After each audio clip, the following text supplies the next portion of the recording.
میرے لیے تو صرف ایک ہی ہے جس کے سامنے جھک کر میں مانگ سکتا ہوں، تجھ سے جو منہ چھپاؤں تو کروں کس کے سامنے۔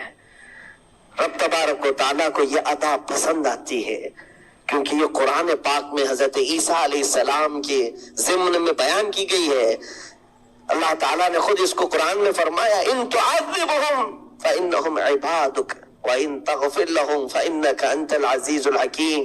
عیسیٰ علیہ السلام نے اپنے امتیوں کے لیے اللہ کی بارگاہ میں یہ التجا کی تھی، مولا اگر تو ان کو عذاب دے گا تو تیرے ہی تو بندے ہیں، اور اگر بخش دے گا تو تو غالب حکمت والا ہے، تیرے خزانے میں کوئی کمی نہیں ہونے والی ہے۔ عزیزان گرام وقار، جن گناہوں پر زندگی گزر رہی ہے اس سے نکل آنا ضروری ہے۔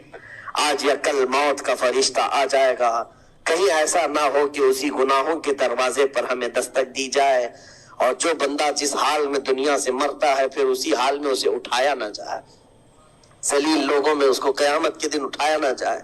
جانے کی تیاری تو ہونی چاہیے، اور جس طرح سے بھی ممکن ہو سکے توبہ کرو، اپنے اندر سے اور باہر سے صاف ہو جاؤ، اور رب تبارک و تعالیٰ کو راضی کرنے کے لیے توبہ سب سے بڑی چیز ہے، سب سے بڑی چیز ہے۔ میرا رب فرماتا ہے قرآن پاک میں، لا تقنطوا من رحمت اللہ، اللہ کی رحمت سے مایوس نہ ہو، وہ سارے گناہوں کو معاف کرے گا، بے شک اللہ غفور و رحیم ہے۔ لیکن آج جو اس کے ناراضگی کی نشانیاں ہیں اپنی زندگی میں ڈھونڈ کے نکالو۔ اگر مجھ سے عبادت نہیں ہو رہی تو میرا رب ناراض ہے مجھ سے، میرے گھر میں تجارت پر روک لگی ہے تو میرا رب ناراض ہے، اور اگر مال و دولت کی کثرت ہے لیکن گناہ مجھ سے نہیں چھوٹ رہے ہیں تو پھر تو اللہ تعالیٰ ایک بڑے عذاب کی تیاری میں ہے۔ رب تبارک تعالیٰ ایک بڑا عذاب میرے لیے تیار رکھا ہے، بڑا عذاب میرے لیے تیار رکھا ہے، میرے ان گناہوں کی وجہ سے وہ سب کچھ مجھے دنیا میں دے رہا ہے۔ یہ ڈر کی بات ہے۔ اللہ تبارک و تعالیٰ کی بارگاہ میں دونوں چیزیں رکھیں، اس کی بخشش کی امید بھی اور اس کے پکڑ کا خوف بھی، اور اس خوف اور امید کے بیچ میں جینے کا نام ایمان کی زندگی ہے۔ اللہ کریم ہم سب کو اس ایمان کی زندگی عطا فرمائے۔ رب تبارک و تعالی ہم سب کو اپنے غضب سے دور رکھے، اس کی ناراضگی سے ہمیں دور رکھے۔ اللہ اے رب کریم اس وقت تک ہمیں تو دنیا سے نہ اٹھا جب تک تو ہم سے راضی نہ ہو جا۔ اے اللہ جب تک تو ہم سے راضی نہ ہو جا، اے اللہ جب تک تو ہم سے راضی نہ ہو جا۔ وصلی اللہ تعالی علی خیر خلق محمد وآلہ وصحبہ اجمعین، وآخر دعوانا الحمد للہ۔